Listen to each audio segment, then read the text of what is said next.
Fala pessoal, beleza? Então vamos falar um pouquinho de medicina legal. Eu trouxe algumas questões de traumatologia forense para a gente resolver aqui. Show de bola? Então vamos para cima. Vamos começar sem mais delongas. Veja só. Provinha aí da IBFC Show Perito Criminal do Estado do Paraná. Tranquilo? Dentre as razões abaixo, a assinala alternativa que apresenta aqui tem origem de uma ação tangencial de um instrumento contundente. Veja, os instrumentos contundentes eles têm uma característica de exercer diversas ações, né? Pressão, torção, flexão, enfim.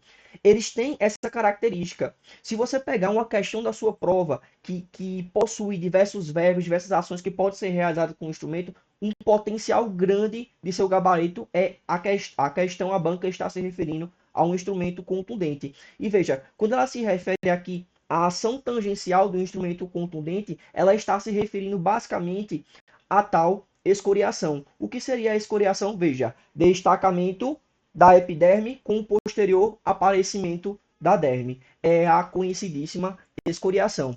Veja, dentre, certo, as outras lesões, é importante que você saiba diferenciar, principalmente quando a gente fala de instrumento contundente, a diferença entre a lesão e a ferida. A lesão seria um desvio normalidade, assim posso dizer, né, que gera esse dano ao organismo, e a ferida seria a abertura para o meio externo. É importante diferenciar quando se fala de instrumento contundente, perfeito? Só que aqui existem lesões típicas trazidas por instrumento contundente, que seria, por exemplo, a rubefação, que é aquela tal vermelhidão que tem uma fugacidade, show. Ela tem um tempo, assim posso dizer, muito rápido. É aquela tapa na cara que uma pessoa leva e por aí vai, enfim, né? Fica vermelhinho, depois passa. Seria a tal rubefação. Característica principal é ser fugaz. Tranquilo, quando eu falo de equimose, é o extravasamento de sangue para malha de tecido. E assim eu posso também caracterizar com você o edema e o hematoma. Cuidado para não confundir ambos. O hematoma tem a característica de extravasamento de um vaso calibroso. Assim eu também vou ter a parte sólida do sangue sendo extravasada. Assim posso ver o sangue como um todo. Já o edema eu vou ter somente o plasma sanguíneo atravessando o tecido através da abertura de poros, de capilares. Show? Então assim posso dizer para você que o gabarito aqui, muito tranquilo, seria a tal rubefação. Lembrando sempre que instrumento contundente.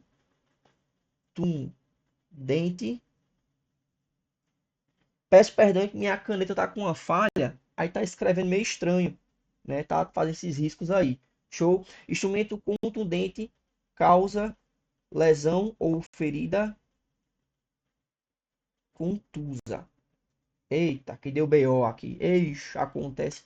Eu não sou muito bom com tecnologia, não. Aí o que acontece, né? Às vezes eu mesmo me enroço aqui com minhas coisas. Olha, contusa. Dá para não confundir, isso é coisa básica. Vamos para cima.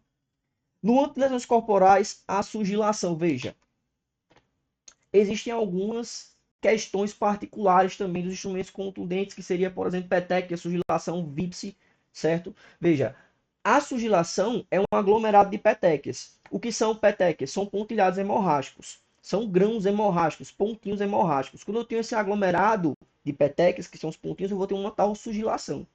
Perfeito? Do contrário, as vípses, elas são faixas quase paralelas, veja. Por que eu fiz esse sinal aqui para você? Que é para você se recordar que quando eu falo de vípse, de faixa quase paralela, eu tenho uma ação, por exemplo, de um cacetete. O cara bate, puf, o cacetete em outro, fica aquela faixa nas costas dele que é considerado como quase paralelas, certo? São as vípses. Vípses muito características, assim, de ações especiais, momentos especiais, seria as estrias pneumáticas de Simonin ou de Simonin, que acontece quando uma pessoa ela é atropelada e o suco do pneu, aquele suquinho que tem no pneu, deixa eu desenhar para você aqui. Olha só, o suco que tem no pneu, vocês foram para perceber que o pneu ele tem essas paradinhas assim, né? Esse suco que tem no pneu fica marcado na pele da pessoa, né? É as chamadas estrias pneumáticas de Simonin, perfeito? Ou também consideradas estrias pneumáticas de Simonin. Show de bola! Então, sugilação é o que, filho? Olha só, aglomerado de petecas. Show de bola! Então aqui, né, fica tranquilo de a gente observar mais uma questãozinha aí. Show! Olha só, questão da OCP aí. Diga-se de passagem, questão muito criativa. A OCP trouxe na prova de agente de medicina legal aí. Show? Da Polícia Científica de Pernambuco. Com relação aos instrumentos de ação mecânica, eles são classificados de acordo com a causa de lesão no corpo humano, certo? Eu vou observar a lesão, a ferida, o grau, o dano, a característica, para falar basicamente do instrumento. Eu vou observar as lesões e vou distinguir assim, assim posso dizer, trazer características para definir instrumento aqui na medicina legal. Show? Então as principais características são a ação cortante, ação perfurante, contundente e mista. Show? As mistas, a gente vai ter aí os instrumentos pérfuro-cortantes, corto-contundentes e pérfuro-contundentes. Show? Mesmo em um instrumento que seja criado para ser uma arma própria, a depender da criatividade do usuário, ele pode ter mais de um emprego. Como assim, Tiago, arma própria? Arma própria é aquela que foi criada para causar lesão. Arma imprópria é aquela que não foi criada para causar lesão, mas que pode vir a causar um dano, pode vir, né, a utilizar-se, assim posso dizer, para produzir lesão. Arma própria é muito simples. Trazer um exemplo para você, como seria a arma de fogo, né? Disparar projéteis. Ninguém criou uma arma de fogo para poder, sei lá, para poder alguém sentar em cima, não. Não. Do contrário, a cadeira ela foi criada para a gente sentar nela, né? Só que eu posso produzir lesão em alguém com ela. Então, veja, eu tenho armas próprias e armas impróprias. Show? Então, aqui está se referindo a essa questão. Vamos para cima. Olha só. Dependendo da criatividade do usuário, ele pode ter mais de um emprego, né? Pode ter mais de um emprego. Ação alternativa correta no que diz respeito às lesões mistas. Então ele perguntou aqui qual seria um instrumento que tem desses aqui que produziria uma lesão mista e colocou aí em jogo o aspecto da criatividade. Mas você tem criatividade para poder distinguir as coisas, certo? Porque aqui o gabarito foi letra A. Projeto de arma de fogo e faca de pão sem gume. Então, como é que eu vou produzir uma lesão mista, uma ação mista com uma faca de pão sem gume?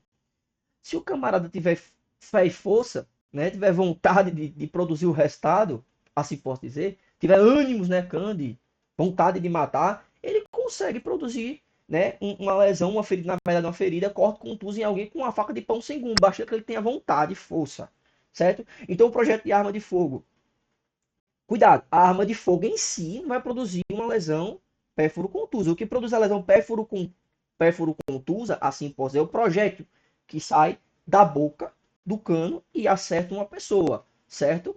Tendo notadamente aí, levando em consideração a base da traumatologia, que seria a energia gravitacional elástica e cinética, a arma de fogo ela tem um potencial cinético, dependendo da sua velocidade, ela causa um dano maior, dependendo da arma de fogo. Então, a energia cinética seria um aspecto primordial quando se fala assim do projétil que sai da boca do cano. Show? Então, o projétil da arma de fogo, certo? E a faca de pão sem gume, trazendo aí uma ação mista, complexa e por aí vai, juntando as ações dos instrumentos. Simples, faca de pão sem gume. Show de bola, ação, corto, contundente, lesão, corto, contusa. Suponha que o corpo de um indivíduo do sexo masculino não identificado tenha sido encaminhado ao Instituto Médico Legal para a perícia médica acerca da causa da morte. Ao exame físico externo, observa-se na região abdominal duas feridas lineares. Olha, vai marcando aí as características, porque a característica da lesão define o instrumento. Então, veja, duas feridas lineares de 10 a 15 centímetros de comprimento com 2,5 de profundidade. Então, veja, eu tenho aqui um predomínio da extensão sobre a profundidade. Uma ferida linear com um predomínio de extensão sobre profundidade. Dessa forma, a gente já consegue visualizar aqui uma possível ação cortante, certo? Que não se cruzavam. Ambas de bordas olha, borda regular, cujo centro da ferida é mais profundo que as extremidades. Veja, aqui há de se falar em ação cortante.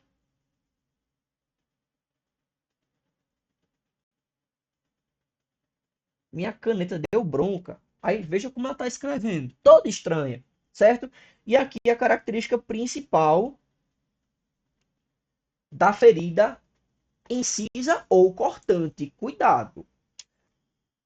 Cuidado. A ação do instrumento cortante, ela causa uma ferida incisa ou cortante. Porque para o professor Genival Veloso França, seria uma ferida incisa. Certo? Ou cortante, perdão. Para o professor General Veloso França, a ferida é cortante. Perfeito? Então a gente tem uma parte da doutrina médico-legal dizendo que a ferida proveniente de uma ação cortante seria incisa, e o professor Genival Veloso França dizendo que a ação de um instrumento cortante seria uma ferida cortante. Cuidado com isso em prova. Show? Então, né, eu tenho aí provas como, por exemplo, a banca Sebrasp, trazendo essa definição do professor Genival Veloso França. Então, fique atento aí.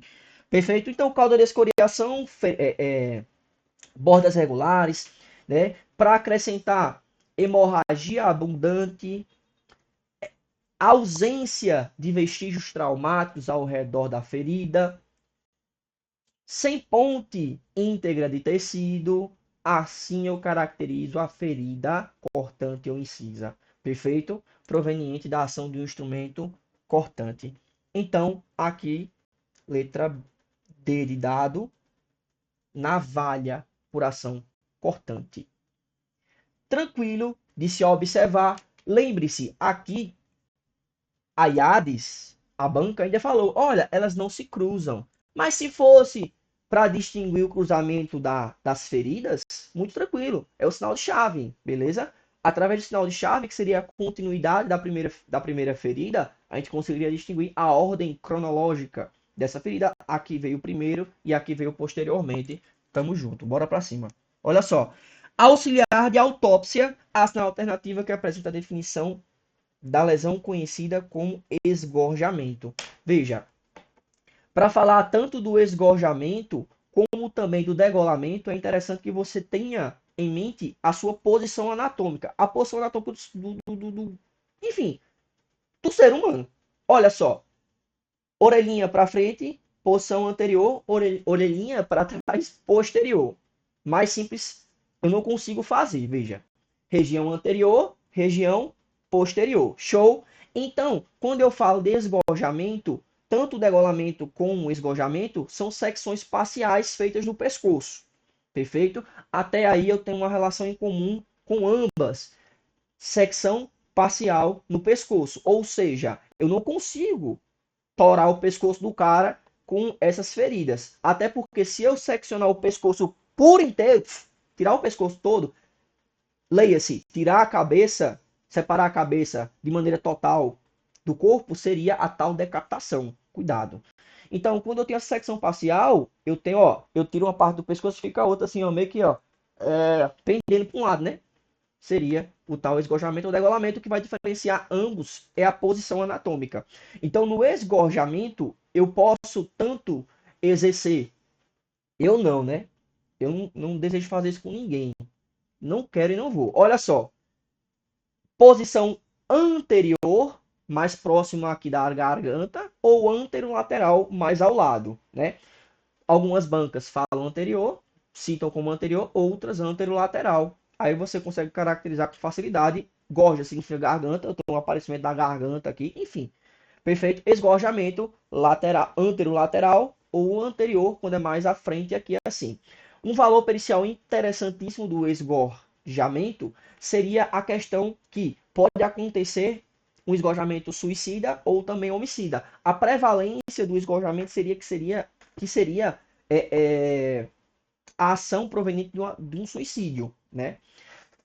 E qual seria a característica principal do esgorjamento suicida? É que o indivíduo, né, infelizmente, no ato, né, da tentativa não, do suicídio de fato, né, ele crava o instrumento aqui no pescoço e puxa. Só que em um momento, quando ele está executando, a hemorragia é tão grande porque ele também se engasga com o sangue e por aí vai. Existem outros mecanismos fora a hemorragia, né? Mecanismos de asfixia e também de embolia, assim posso dizer.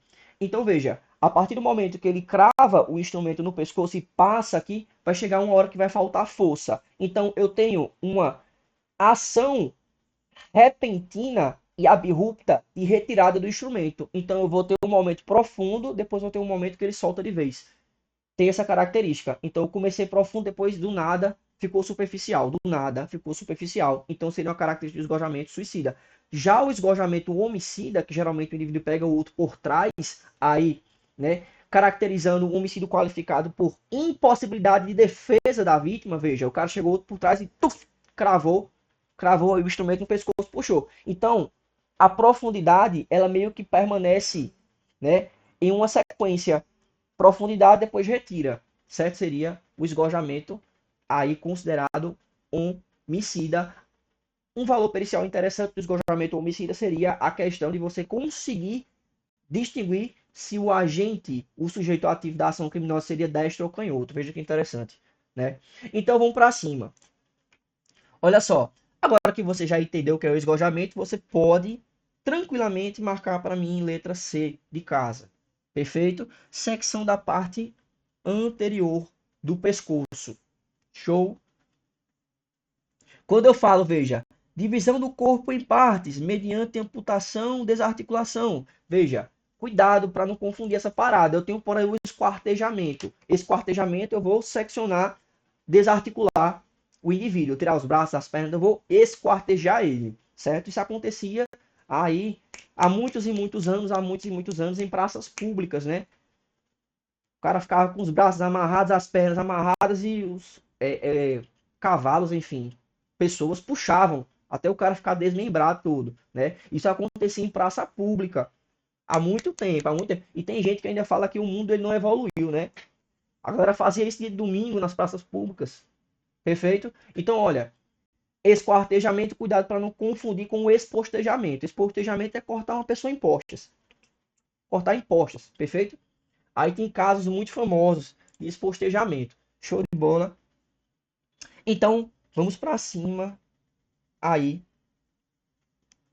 Olha só. Uma lesão superficial na pele de uma vítima, descrita como avermelhada, túnel com formato de sola de sapato, sem nenhuma infiltração hemorrágica. Veja, vermelhidão repentina com fugacidade, certo? É a tal rubefação, que eu já expliquei para você, inclusive, nessa aula. Que interessante. Olha só. Rubefação. Tranquilidade suave na nave. Olha só, mais uma da IADES. Tecnicamente, lesões verificadas no pescoço são diferenciadas em função da região anatômica. Veja, o que eu acabei de explicar para você aqui, diferenciada em função da região anatômica. Então, o principal ponto, como é que eu diferencio o esgojamento do engolamento? Região anatômica. Porque a ação é a mesma. Eu vou ter a secção sendo feita, enfim, por um instrumento cortante, pérfuro cortante, corto contundente, enfim, eu posso pegar um machado e danar no pescoço do cara, certo? Então, eu vou ter uma ação, certo? Sendo feita por um instrumento corto contundente. Só que aí o que vai diferenciar esgojamento, degolamento, região anatômica, perfeito? Então aqui é o ponto principal aí, até a banca concordando aí com a gente. Então a lesão produz pela separação parcial, veja, secção parcial ou total da cabeça acerca desse assunto. A secção quase total, veja, que eu falei para você, quase total, é a secção parcial. Ele não corta, se eu cortar todo, tem uma decapitação. Pela parte posterior do pescoço é o degolamento, certo? Região posterior, degolamento, é exatamente aqui nas costas, tá? É aqui, ó, o corte. Show? É basicamente isso. O cara chega por trás para dar uma lapada dessa. Continuando aqui mais uma, agora da FGV, prova de perito da área de biologia aí, da PCAM, no Amazonas. Olha só. Sabemos que a cronologia das lesões e o tempo de morte são estimados através de fenômenos cadavéricos e decomposição de substâncias orgânicas. O expecto equimoto Legrand do Sale. A banca se referiu basicamente ao expecto equimoto Legrand do Sale. Eu comentei com você logo no início da aula que as equimoses elas têm uma característica de serem basicamente extravasamento de sangue para a malha de tecido. Só que como é que esse sangue ele sai? Oxidação, degradação, macrófagos, né? Os macrófagos eles chegam lá e ó, vão oxidando, degradando essas moléculas de hemoglobina que estão ali extravasadas nas malhas do tecido. E esse processo é chamado de espectro equimótico Legrand Sale porque ele muda de cor, certo? No primeiro dia, a partir de quando a lesão foi produzida, assim posso dizer, ela tem uma coloração vermelha, ela é avermelhada, depois ela fica violeta, azul, depois fica com um verde mais escuro, depois fica com um verde amarelado e depois fica amarelo, depois não tem mais nada. Show? Então é interessante que aqui você consiga visualizar até os componentes que são degradados, esses produtos da hemoglobina que vão sendo oxidados e degradados. Primeiramente eu vou ter a hemoglobina, certo? Logo do primeiro ao terceiro dia eu vou ter hemoglobina, depois eu vou ter hemosiderina, perfeito? Depois eu vou ter hematoidina e biliverdina, na sequência hematina e bilirrubina sendo degradados aí, né, pela ação do espectro equimótico de o espectro equimótico de Grande Salles seria o nome desse processo. Show? A mudança de cor aí da lesão. Tranquilo, suave na nave. Olha só. Como eu falei para você, corresponde a que o espectro equimótico de Grande Salles, degradação de hemoglobina. Show de bola. Aqui é interessante você observar que no olhinho não tem, no olhinho, ó, não tem espectro equimótico por conta da oxigenação muito grande. Eu não vou ter esse processo acontecendo na conjuntiva ocular. Perfeito? Então aí fica nas malhas do tecido. Show de bola, suave na nave. Última questão. Foi muito bom ter você aqui. Deixa teu feedback se gostou da aula. Tamo junto, valeu. É nóis.